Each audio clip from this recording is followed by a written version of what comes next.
What's good, everybody? You know what time it is? It's time for Elevated Vibes right here on IntellectualRadio.com, a iHeart radio station.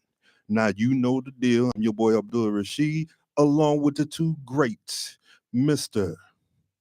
Boss man. and Mr. Tim. That's right. That's right. We are here once again, and we're going to hit y'all with everything that we need to know, need to talk about. We have a lot of things that is going on right now. But today we're going to hit you with two of the biggies. One so big that we got to do a part two of it next week. All right. So today we're going to speak on last night's debate and Israel versus the Middle East, because that's what it is. That's what they want to do. Mm-hmm. All right, gentlemen, give me some of your thoughts off the debate last night. It was not a debate. Let's Well, I mean, that's the title, so we just gonna roll. let's call it what it is: political performance. All right. First of all, we know the office of the vice president is as much worth as a bucket of warm spit, as one of the former vice presidents used to say.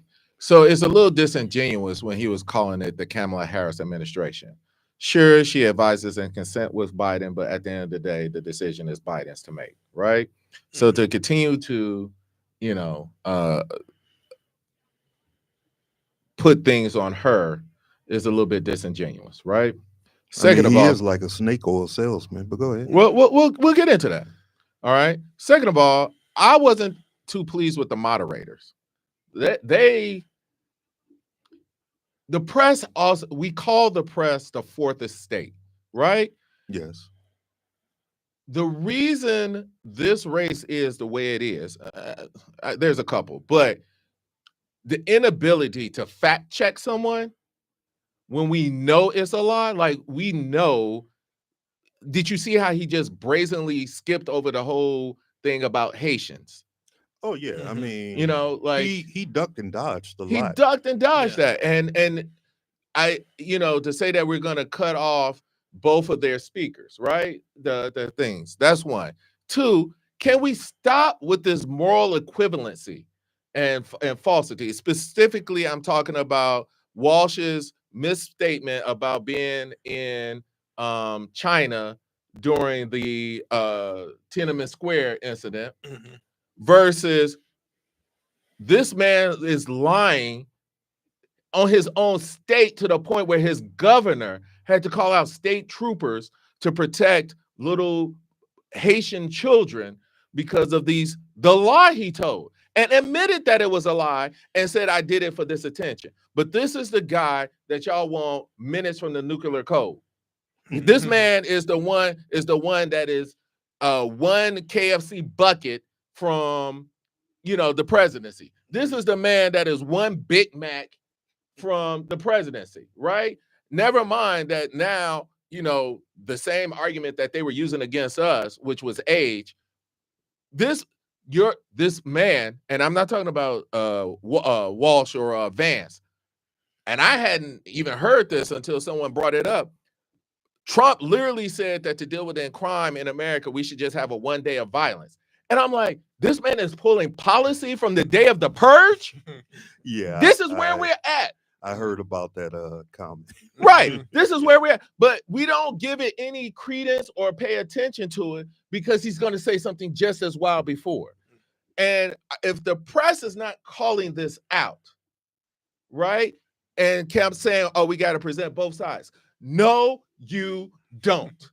You don't have to do this. Well, I mean, okay, I get what you're saying and you're right. But then yet one of the golden rules of being the press and so forth. Journalist is a commitment to the truth. Yes, but you're supposed to be objective and try to put both sides out there. No. Even though the side no. Come on. No. What? If the press said that Santa Claus exists at the North Pole, right, and you got other people saying it don't, do we have to give that weight?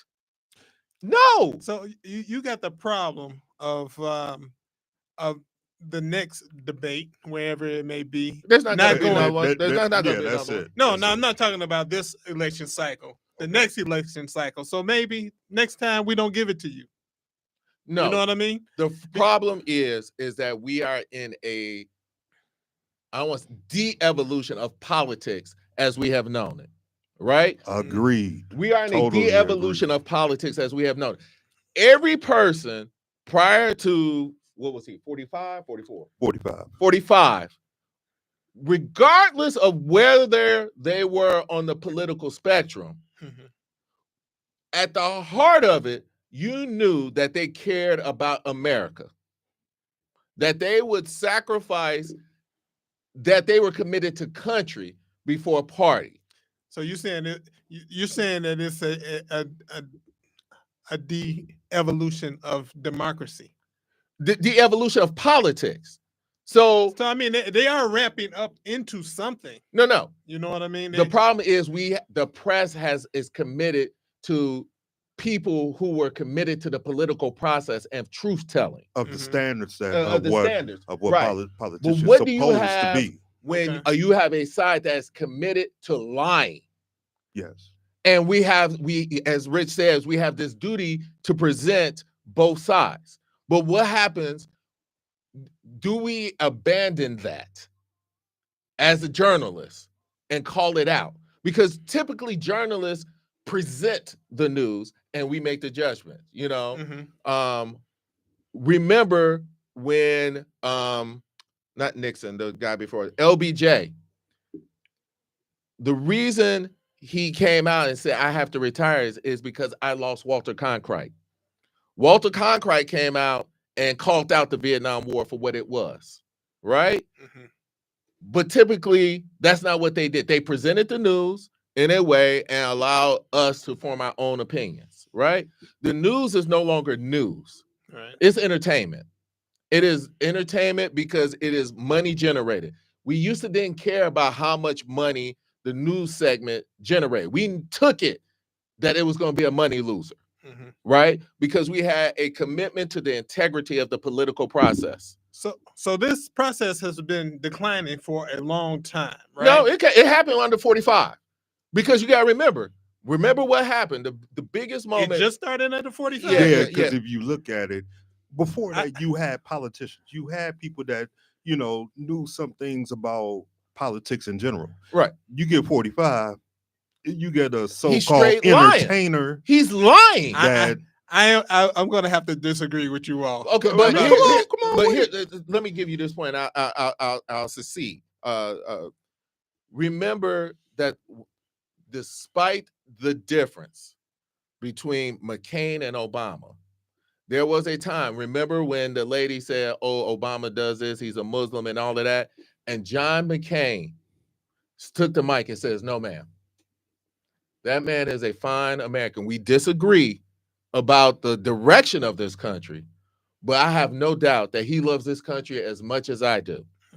That was the pinnacle of what we determine politics to be. Despite our differences, we both are committed to putting country first, right? I'm not a McCain fan. I'm never, whatever. But he had the moral turpitude and the political integrity to say, I'm not going to let you do that because he's still an American. We disagree. And that's what politics is about.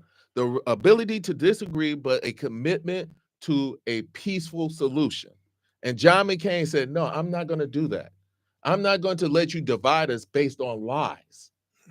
He took the mic from her and said, no, ma'am. No, ma'am. That man is as much of an American as he did. That represented politics at its best and the fourth estate at its best because they understood each other. We had a commitment to, we disagree. Sometimes the presidents would call the New York Times and says, hey, you got this story. We're not saying don't print it. Just wait, because now our lives are in danger. So there was an understanding, right? We don't know how to deal with 45 and lies, and the press has to figure that out. So I'm gonna say that I think that during that time, John McCain was an exception to the rule, even during that time, because before you had John McCain say that, which I don't think probably any other Republican, probably only a few would have said the same thing in his situation.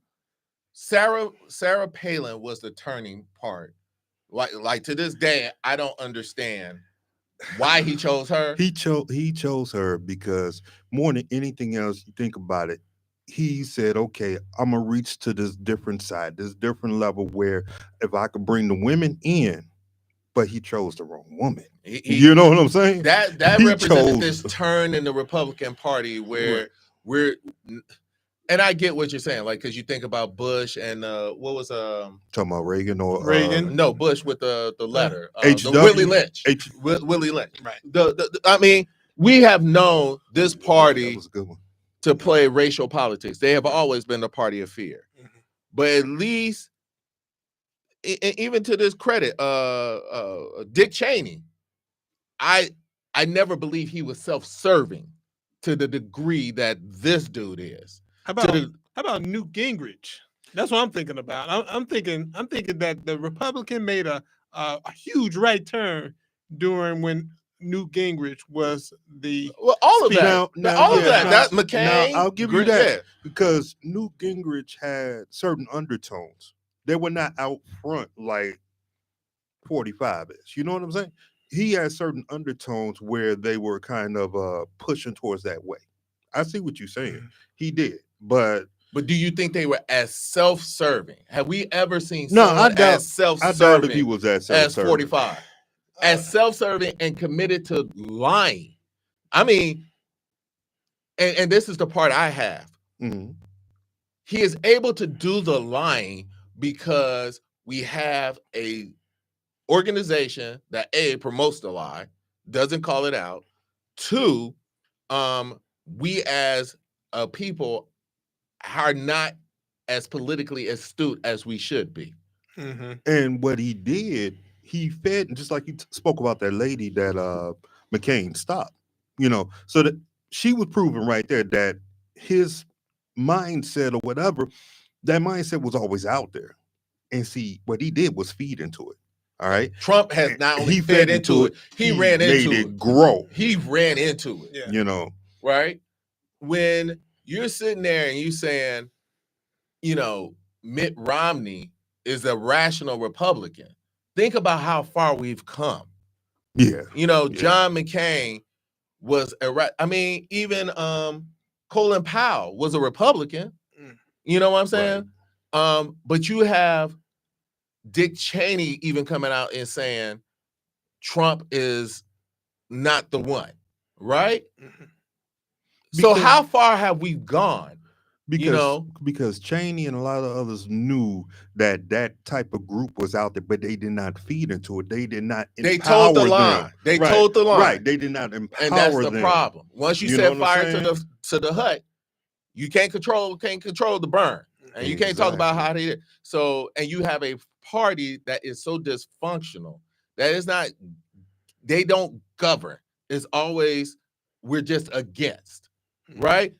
Trump Yes. was asked, what is your plan for healthcare? Well, we have a concept of a plan. Wait, what? A concept of a plan? A plan is a concept in and of itself. But you got a concept of a plan? He was thinking about thinking. I was, yes, you're right. You be Because having thoughts when you be thinking. because he really didn't have a plan, and he is not as good as a snake oil salesman that we saw last night. Oh, that brother was smooth. Right. He was as smooth as baby oil on ice. Because I mean, he lied all day long. All day but the long. thing- And they didn't call it out. Right.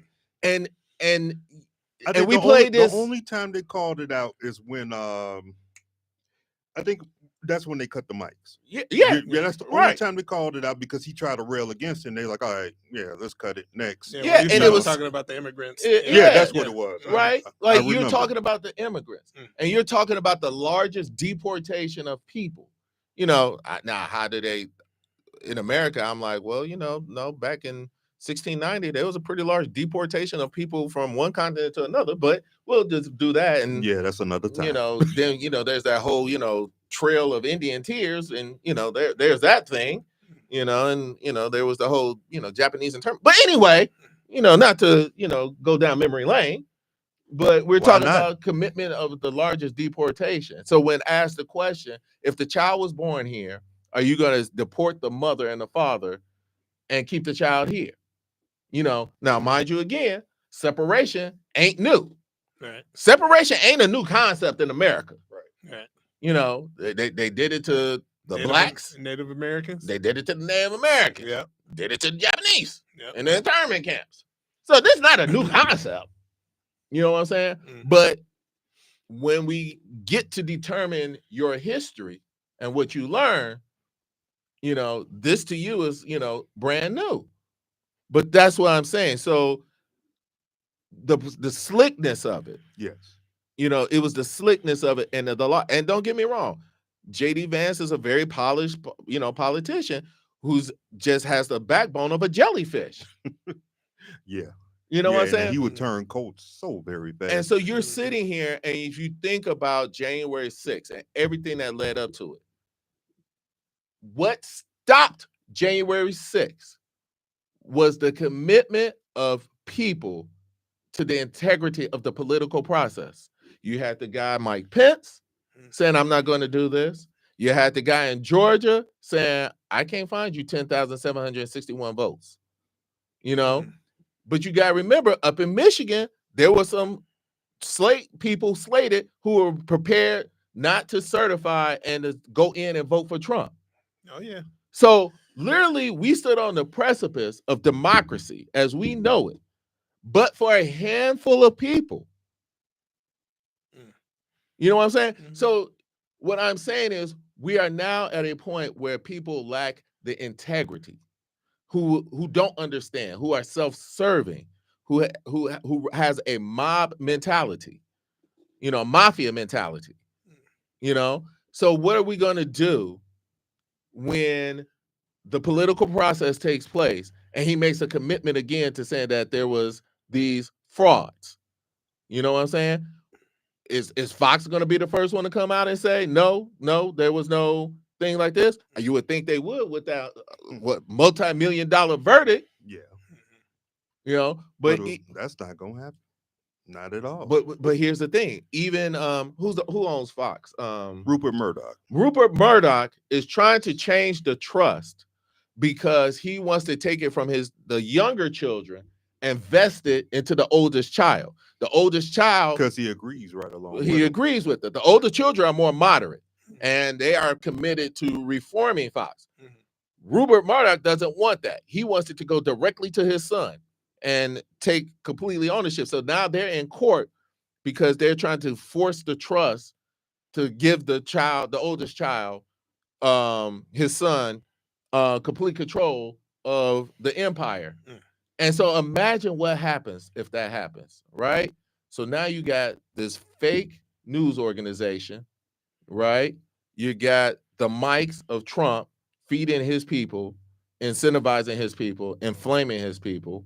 And you got the press who feels this unwavering commitment to presenting both sides. Why? You are literally putting kindling into the flames and talking about, oh, I think it's going to be hot. Really? But then yet, okay, some of the press and respectable of the press, they don't want to be like Fox News. All right. Because we all know Fox News will slant it, keep it slanted, and won't even try to be objective. And I'm even going to put a little bit of that on CNN too, because they kind of do that as well.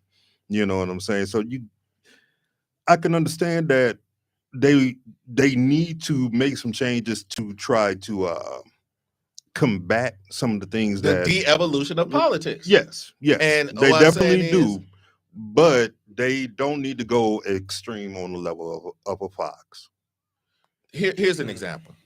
We know that the rules of warfare have changed, right? Yes. And so it was that, you know, when Americans and British got into a fight, and I don't know if this is true or not, you know, my history on this particular subject is related to Braveheart.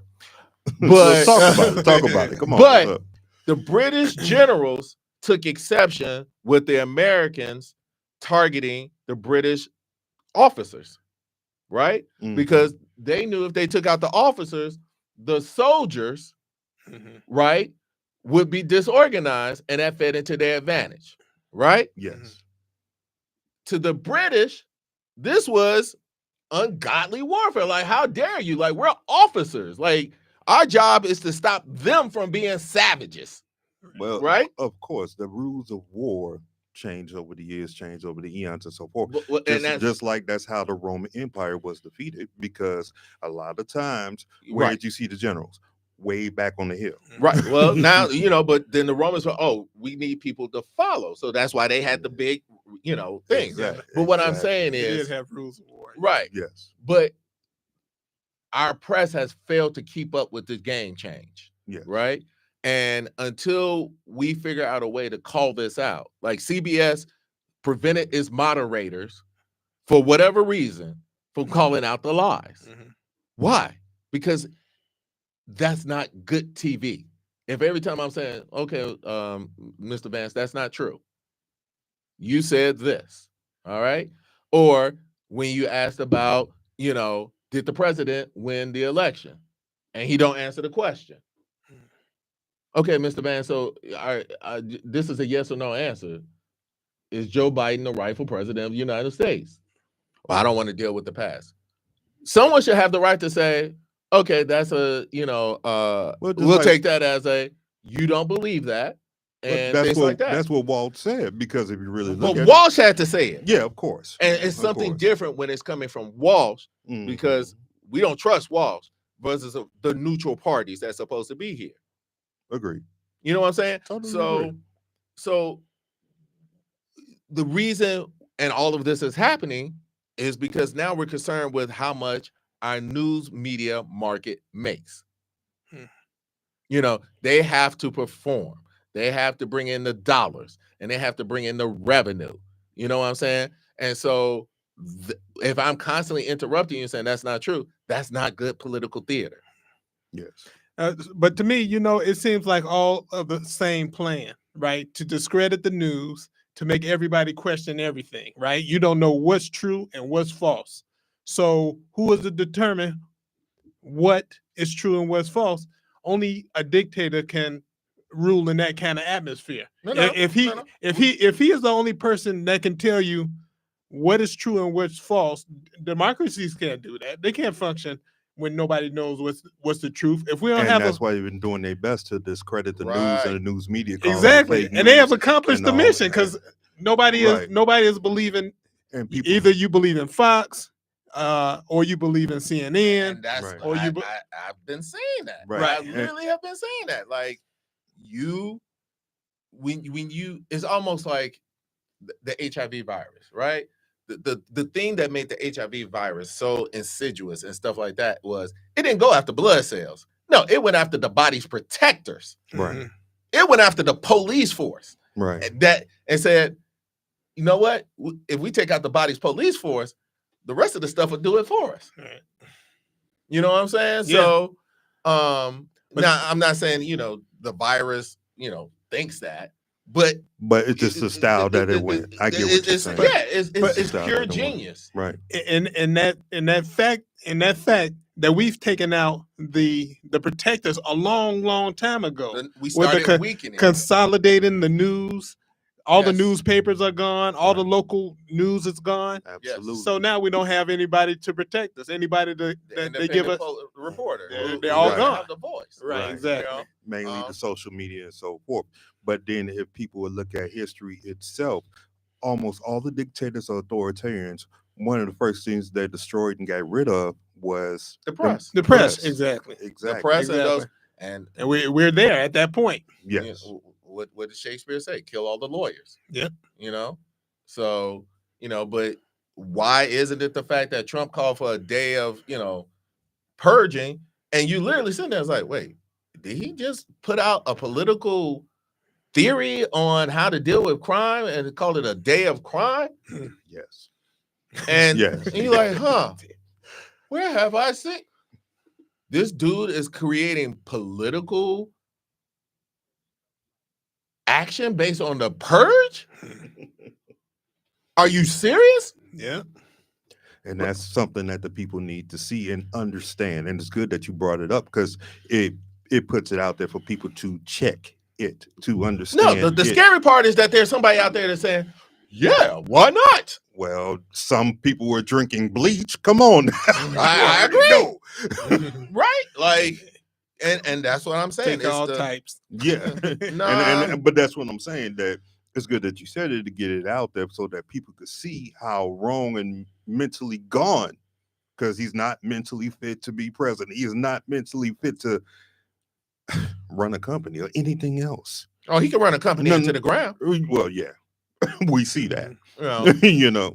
So, I mean, that's something that, you know, the people need to understand, see, and make the best judgment. At this point, I don't understand being an independent.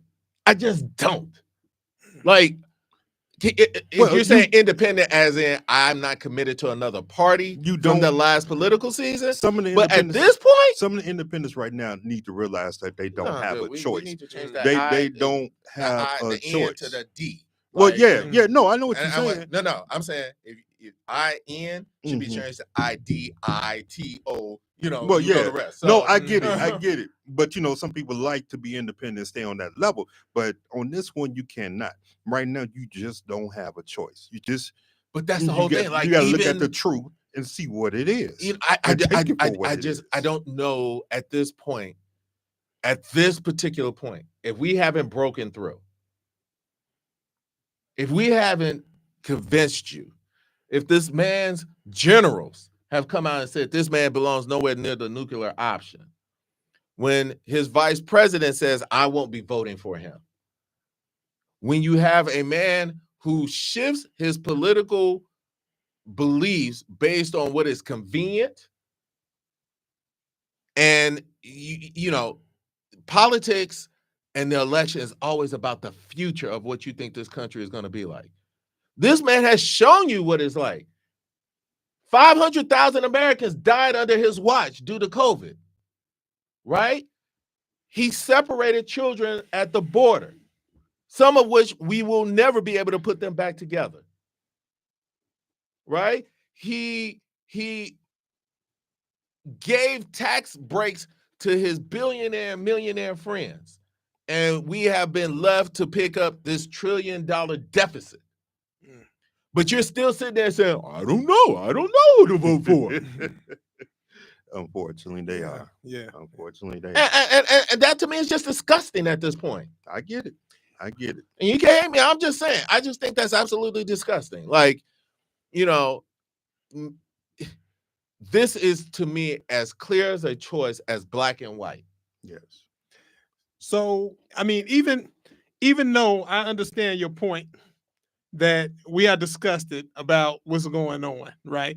The Democrats and the Republicans, they are still playing the game, and the news is playing the game also, right? Because even when we looked at the debate yesterday, we pretty much knew the kind of questions they were going to ask. That's fine. Right? Because it's talking points that we have to, you know, that they've been cycling in the news, right? But they don't go after questions that really hit at the heart of what's... Like what?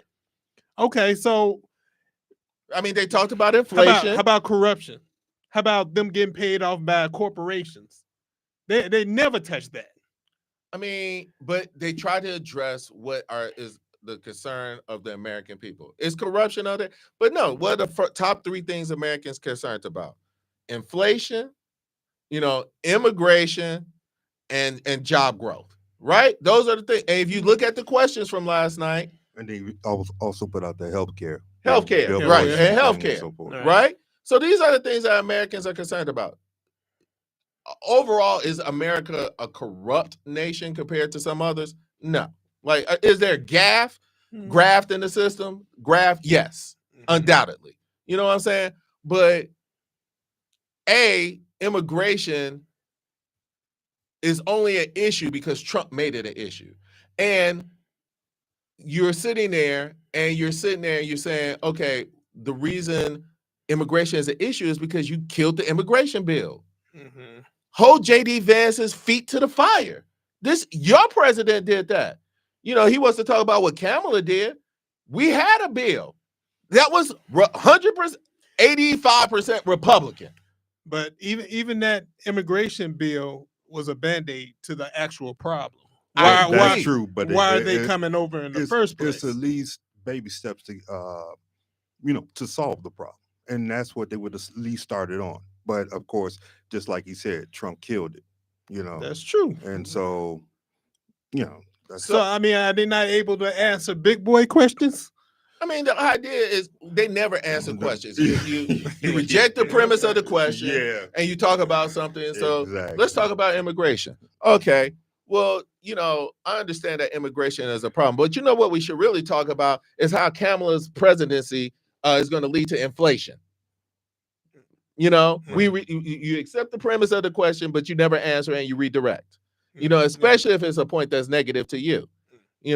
Let's talk about under Joe Biden, inflation has gone up. Well, actually, it's not true. Inflation is, compared to other nations, we're actually doing pretty well. But again, we can't fact check them, And also, there's this thing to politics and these debates where it's like these gotcha moments. Like, why can't they look at notes? You know what I'm saying? I'm not relying on Tim Walsh's memory to tell me about his economic policy.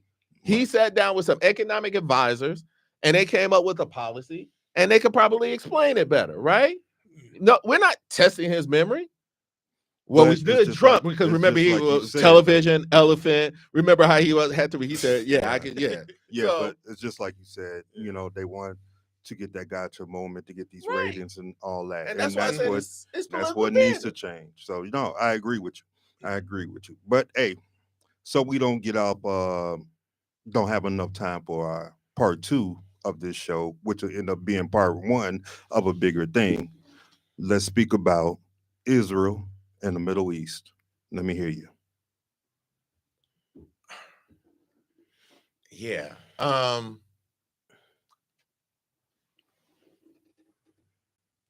What do you do when that dog you've been feeding becomes a wolf and you can no longer control it? You want to know what you do? Honestly, you put it down. You can't. AIPAC is one of the biggest. Yeah, I know. And biggest lobbyist organizations. You've seen they've already taken out a few politicians. AIPAC, they've already taken out a few and looking to take out more. I agree, but you just used the analogy of that dog that's gotten out of control. There's nothing else you can do. I mean, we're constantly telling you to stop. We can't label you an apartheid regime. We can't accuse you of political crimes, even though you've been taken before. And that's the craziest thing in the world. They don't want to label them an apartheid regime, but what are they doing? That's exactly what they're doing. You went before the World Court. The court has found you guilty of, I don't think they found them guilty of war crimes, but they were found guilty of, things like this. We're dealing with the de-evolution of, they're telling you, oh, we're going to go no further, but then they keep bombing. And right, exactly. And see, here's what lies the problem.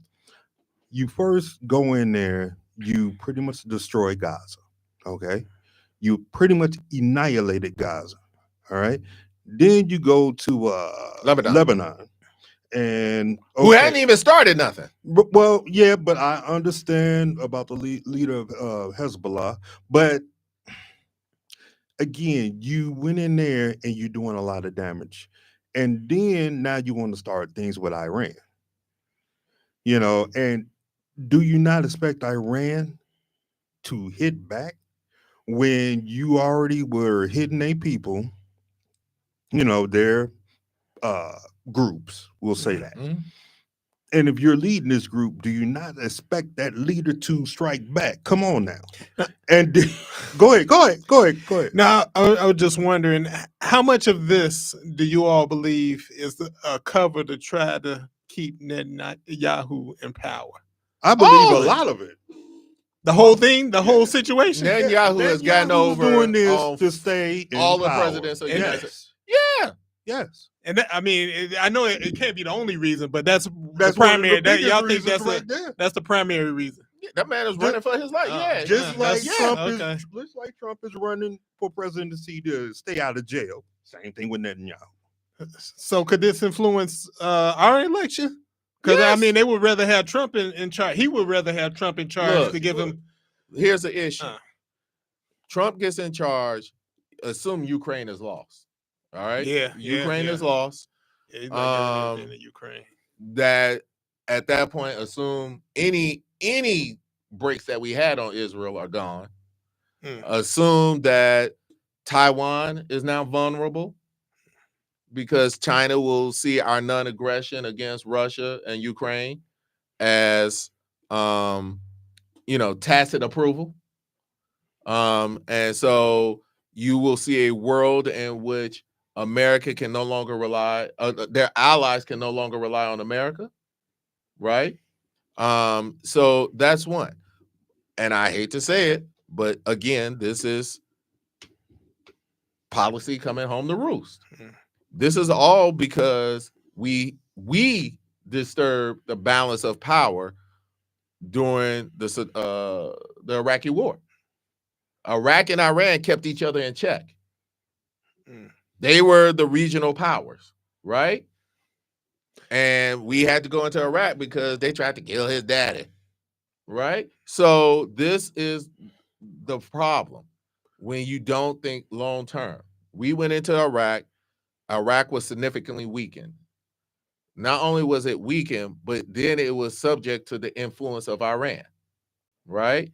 And so Iran then becomes the regional power. You got Iran, Saudi Arabia. They had a. Go ahead.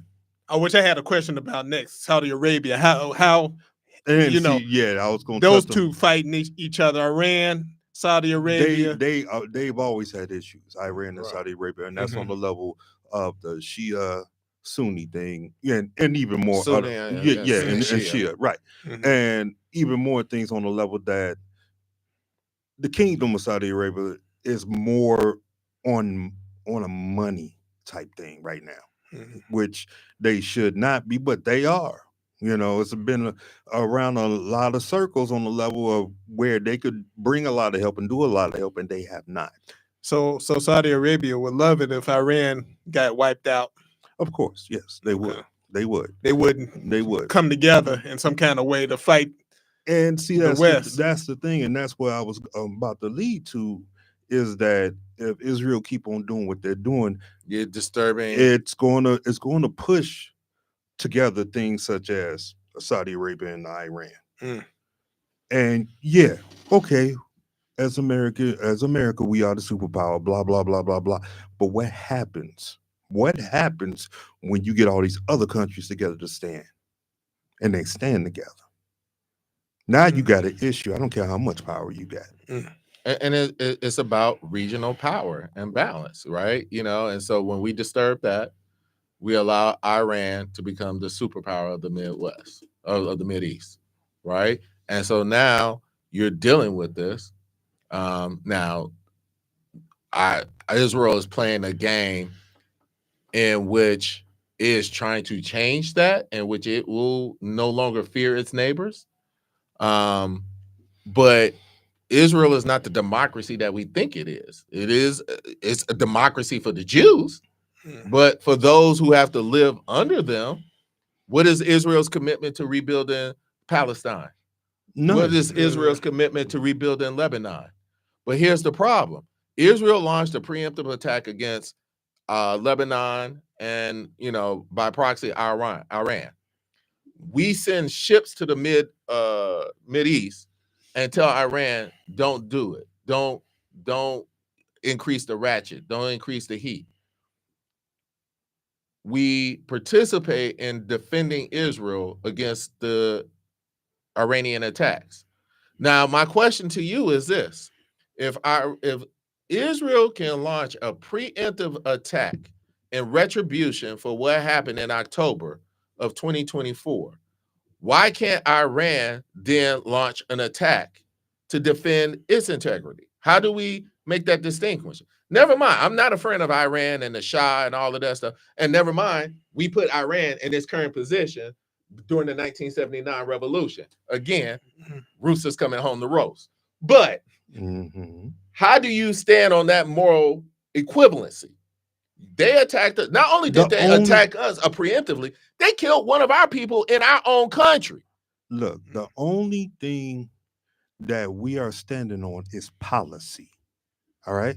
They're standing on the 1948 policy, which they, as I had to admit, I had to read about this and do some research. It's a lot of dirty things that happened within that policy that it came to be made to make it what it is. Okay. Well, we supported the Shahs of Iran. Well, no, 48. So okay. The thing is with that, which I understand that, of what Hitler had done. And we were wrong because we stood by. We stood by and watched it. And like we are doing again. And here's the problem I have. One of the other issues I have. There are, again, we talked about rules to warfare, right? Correct. The attacking of the pagers is so insidious. Yeah, that was And the cell phones, like, how did you know children didn't have it? Some children died with that attack. Children died. Some children died with that attack. Right? Like, your attack was indiscriminate. It wasn't targeted. It wasn't, a sniper's bullet. You hit a button somewhere and caused all of these cell phones to blow up. Right? Why is that not considered terrorism? Why is it that if the Iranians had done that to Israel, we consider that terrorism? And I say all of that to say, we are at a point where the color decides what is terrorism and what is war. What Hezbollah did, Hamas did in October was horrendous, right?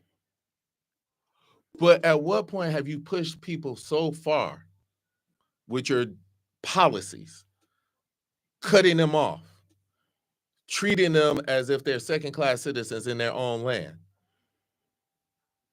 At what point am I a terrorist or am I a freedom fighter? Right? And so you left us with no choice but to do this. You know what I'm saying? Like, I got to go through checkpoints. You've arrested my children. That's why they wanted the hostages and said, like, yo, for every hostage, we want 30 people, because you've been indiscriminately arresting women and children, 15 years old, because they threw rocks at soldiers. And remember the words, just like you said hostages and then people. They say hostages and then they say prisoners. Right. You understand? Right. You see the difference of what is going on there. Right. Yeah. They're throwing terms back and forth. Exactly. Because words have power. Yeah. And then if you bring truth out. Good point. If you bring that truth out, it was just an interview recently with I'm trying to say his name correct, Tashini Coates, because he has a new book out. Oh, I love and he spoke because he went to Palestine, and he spoke about what went on with the apartheid actions and so forth. And the CBS anchor tried to tear him down. This is a man that we all know he could stand on his own, but he tried to tear him down because he told the truth. And that's the problem with this, the getting back full loop, independent press. When we hear news that is contradictory to what has been told, we try to tear it down or say it's not true. There's a reason that we don't hear from Al Jazeera here in the United States, because Al Jazeera is on the ground. But we also don't hear about how Israel has targeted Al Jazeera reporters and killed them, knowing that they were covering the story, wearing press jackets.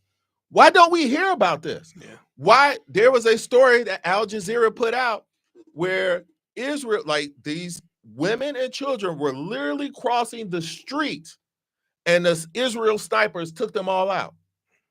Yes. because they thought they I've seen that story. they had suicide vests. Well, no, something like that requires confirmation, but we don't say anything to Israel about that. Right.